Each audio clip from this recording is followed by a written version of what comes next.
Assalamualaikum warahmatullahi wabarakatuh. Baik, kita lanjutkan pembahasan soal OSN IPA SMP tahun 2019 untuk tingkat nasional. Ya, kita lanjut ke nomor 21.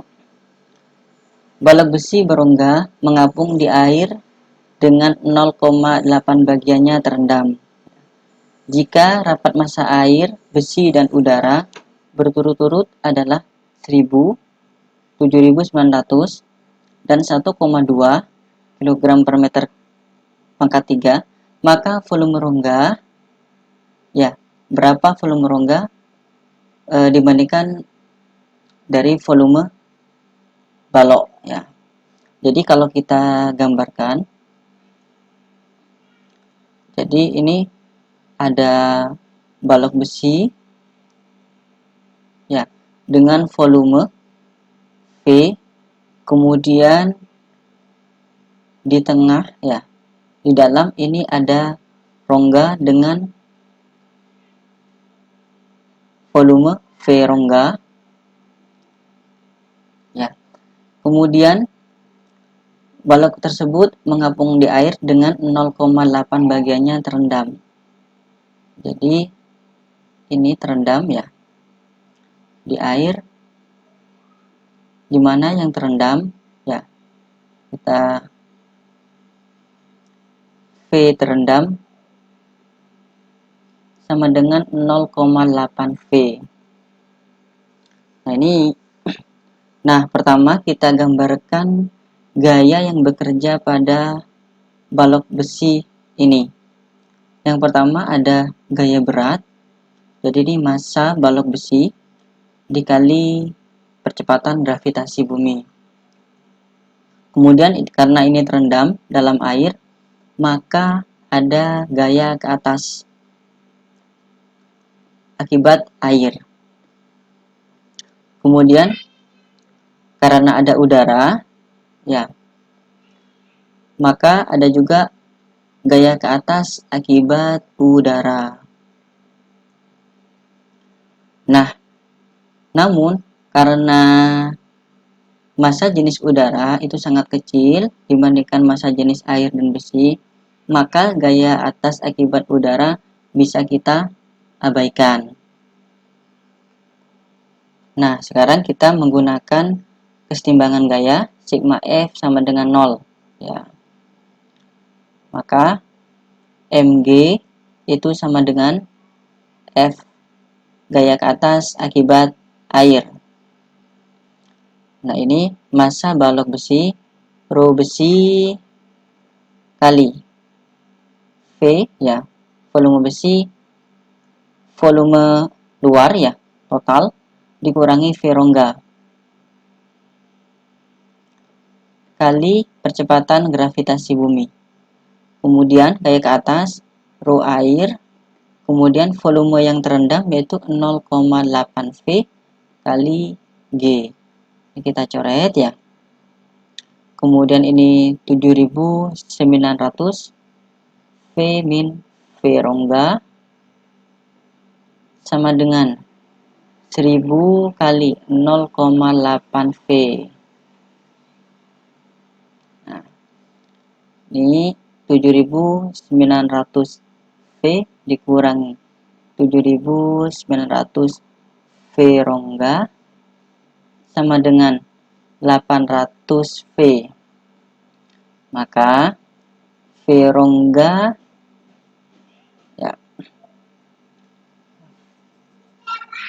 ya, ini jadi 7100 V sama dengan 7900 V rongga. Maka V rongga per V sama dengan 7100 per 7900. Nah, ini kita hitung hasilnya akan mendekati 0,9. Jadi jawabannya adalah A. Nah, selanjutnya genderang dengan panjang L yang kedua ujungnya tertutup beresonansi dengan frekuensi nada atas kedua sebesar. Nah, ini ada genderang ya, dengan panjang L. Nah, kedua ujungnya tertutup. Maka kalau tertutup, maka di kedua ujungnya akan menjadi simpul ya. Ya, kita gambarkan dulu nada dasar. Untuk nada dasar, maka gelombangnya sebagai berikut. Ya, jadi L sama dengan setengah lambda untuk nada dasar. Kemudian untuk nada atas pertama, maka gelombangnya sebagai berikut. Ya, L sama dengan lambda. Ini nada atas pertama. Kemudian untuk nada atas kedua, maka bentuk gelombangnya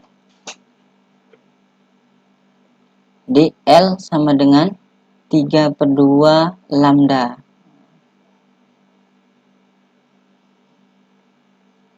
Maka untuk nada atas kedua, L sama dengan 3/2 lambda. Maka lambda sama dengan 2/3 L. Nah, untuk menghitung frekuensi, kita gunakan persamaan cepat ramban bunyi sama dengan V sama dengan ya lambda kali F. Maka F sama dengan V per lambda. Nah, V per, ini kita masukkan, kita gunakan 2/3 L. Jadi 3V per 2L. Ini frekuensi untuk nada atas kedua. Jadi jawabannya adalah C.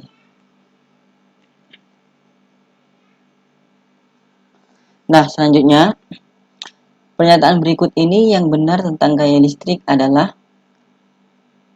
tentang gaya listrik. Untuk yang A, gaya listrik tidak dapat mengubah suatu gerak benda. Nah, ketika ada gaya listrik dan tidak ada gaya lain, maka pada suatu benda akan mengalami percepatan. Ya, karena mengalami percepatan, maka benda akan mengalami gerak atau bergerak. Jadi ini salah ya. Kemudian dua benda yang memiliki muatan identik akan saling tarik menarik. Nah, salah. Yang saling tarik menarik jika muatannya berlawanan.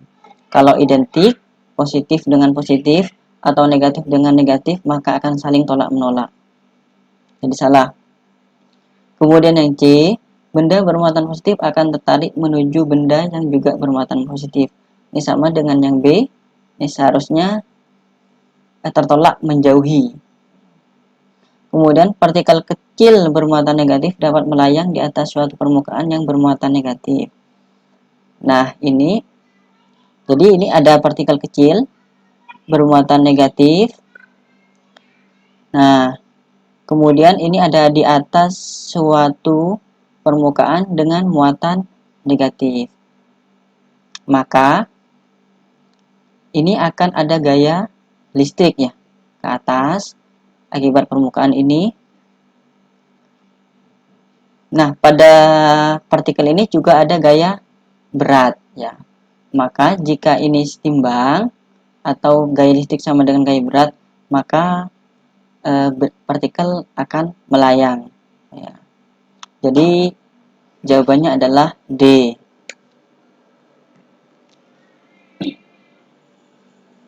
Nah, nomor 24, sebuah kawat berbentuk lingkaran dihubungkan dengan ampermeter.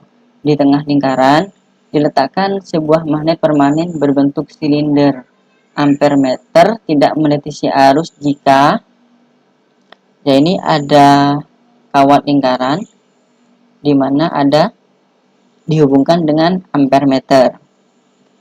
Kemudian ini ada magnet ya, US. Ya. Nah, pada suatu rangkaian tertutup, jika ada suatu garis gaya magnet yang menembus dan mengalami perubahan, atau kita bisa sebut flux magnetik, ya, maka akan timbul suatu gegel induksi. Nah, karena timbul gegel induksi, maka bisa terjadi adanya arus induksi. Ya. Maka ini ada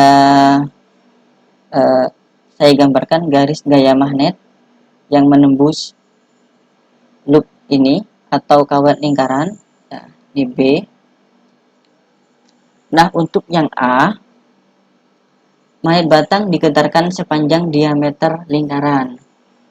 Jadi kalau digetarkan sepanjang diameter lingkaran, ini bisa ke atas ke bawah, ya, ke atas ke bawah, atau bisa ke samping kiri atau ke samping kanan. Maka kalau digetarkan seperti ini, maka garis gaya magnet yang menembus kawat lingkaran ini akan berubah, ya. Maka akan timbul arus.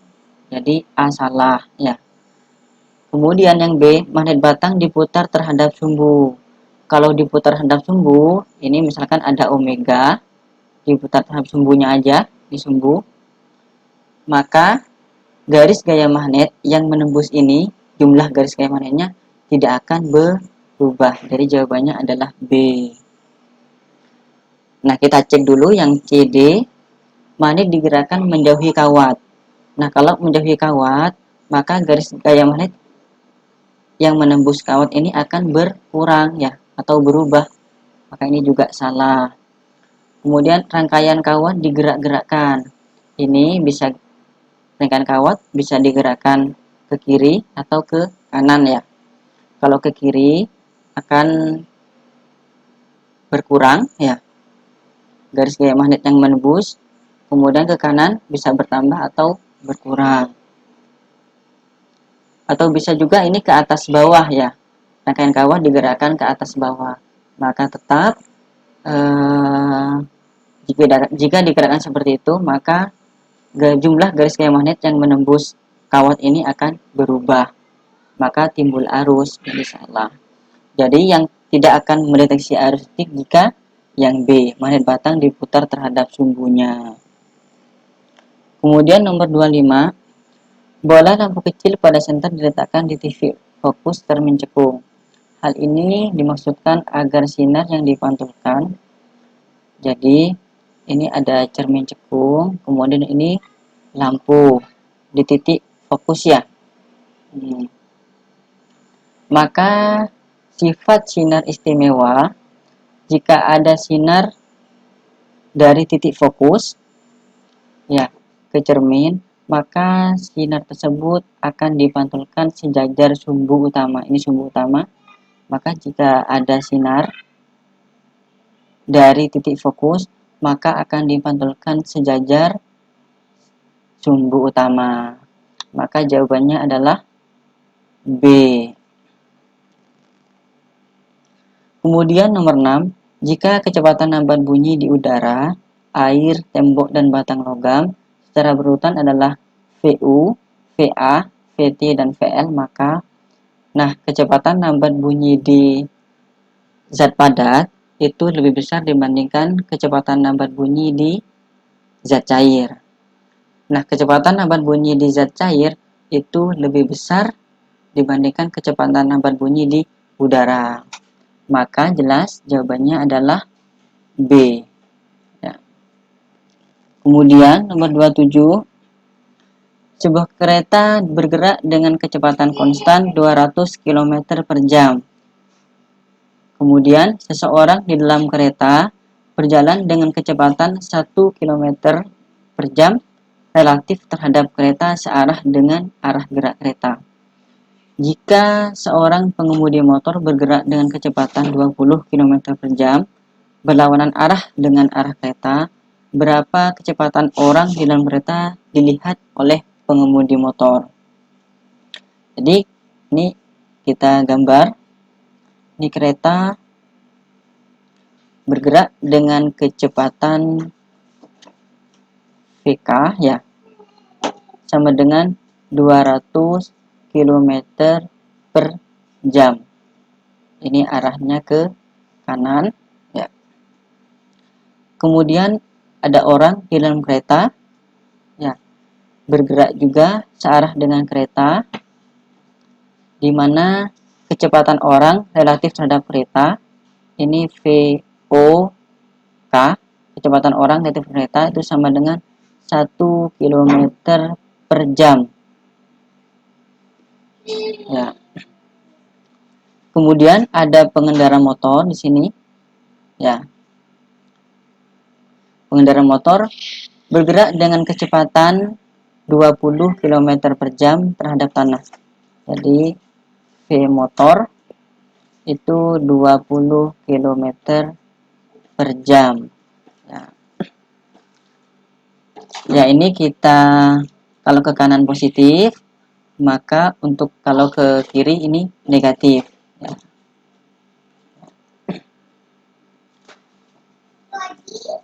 Maka besar kecepatan orang di dalam kereta dilihat oleh pemotor adalah, maka yang dicari adalah VOM ya. Jadi kecepatan orang terhadap motor ya. Maka VOM sama dengan VO dikurangi VM ya. Maka kecepatan orang relatif terhadap motor sama dengan kecepatan orang terhadap tanah dikurangi kecepatan motor terhadap tanah. Maka ini nanti kita cari. Nah, kecepatan motor terhadap tanah yaitu min 20.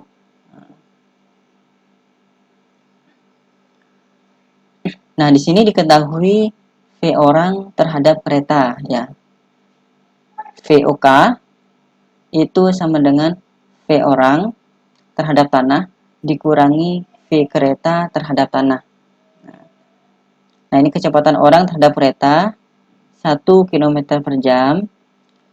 Ini yang dicari ya. Dikurangi kecepatan kereta terhadap tanah yaitu 200. Maka kecepatan orang terhadap tanah ini 200 tambah 1, 201 km per jam. Nah, kita masukkan ke persamaan yang di atas. Jadi kecepatan orang terhadap motor sama dengan 201 dikurangi min 20 ya. Ini positif, ini 221 km per jam.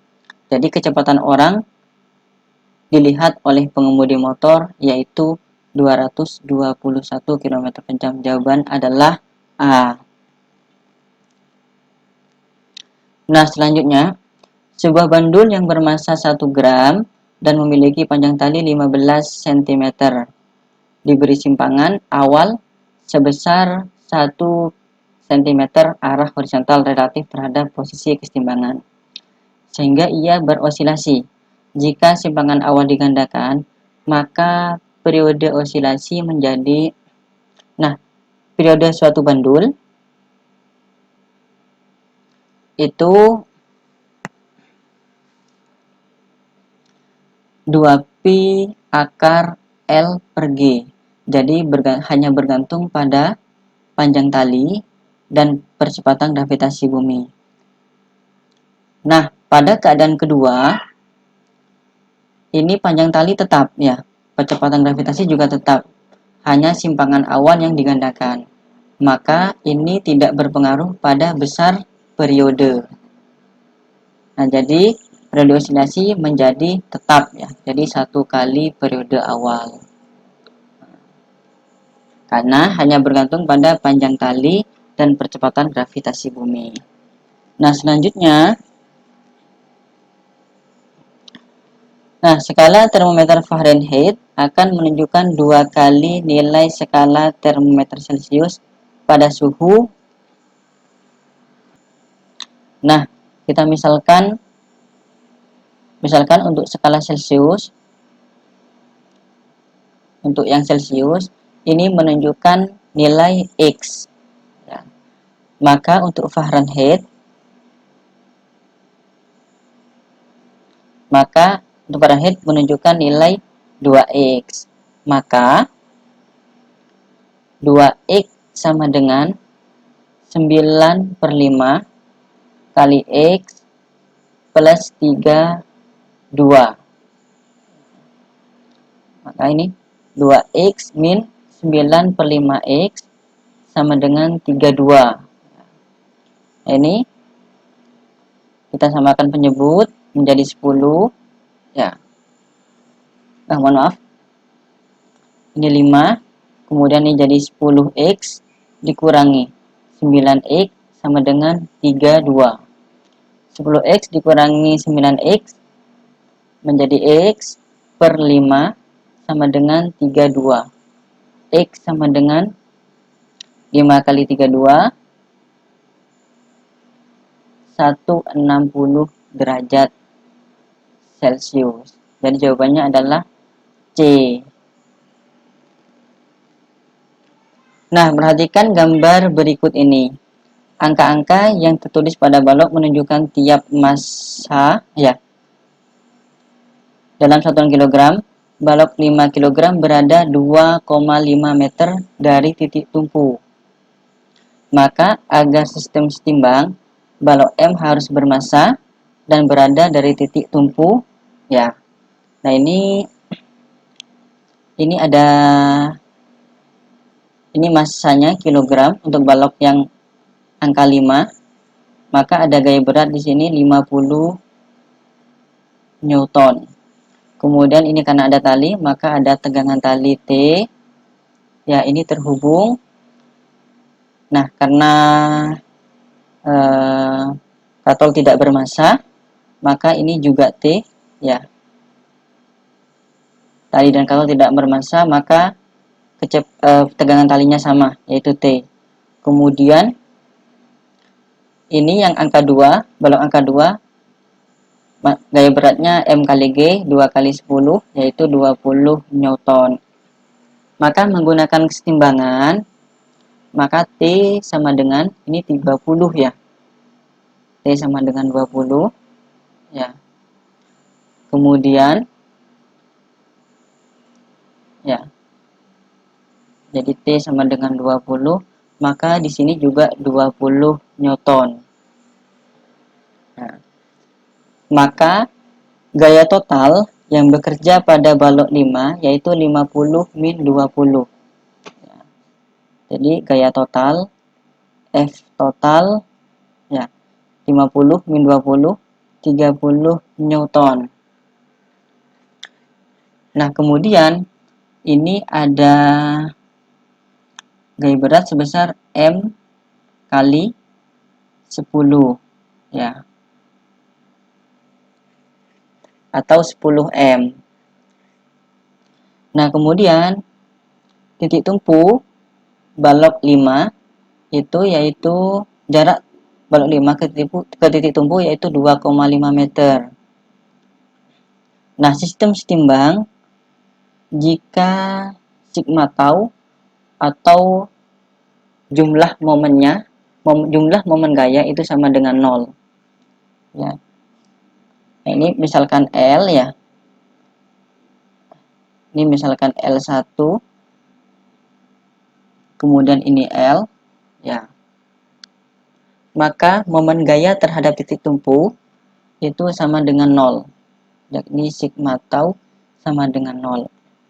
Nah, kita anggap jika momen gaya yang searah jarum jam itu positif ya, kemudian sebaliknya negatif, maka untuk ini akibat F total ini 30 Newton arahnya searah jarum jam itu positif, 20 kali L ya, min ini ada 10 M kali L1 ya, sama dengan 0. Nah, L di sini 2,5 ya. 30 kali 2,5 min 10 ML1 sama dengan 0. 30 kali 2,5 yaitu 75. 75 sama dengan 10 ml1. Maka ml1 perkalian ml1 yaitu 75 dibagi 10, 7,5. Jadi di sini kita memilih massa M dan L ya pada pilihan A, B, C, D.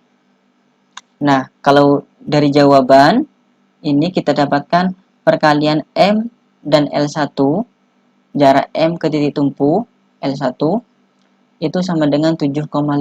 Jadi perkalian M dan L1 sama dengan 7,5. Nah, kita cari di jawaban ini. Untuk yang A 5 kali 1 ini 5 ya. Untuk yang B 7 kali 1 7. Kemudian yang C 5 kali 1,5 ini 7,5. Kemudian yang D 7 kali 2 14. Jadi jawabannya adalah ini ya, C.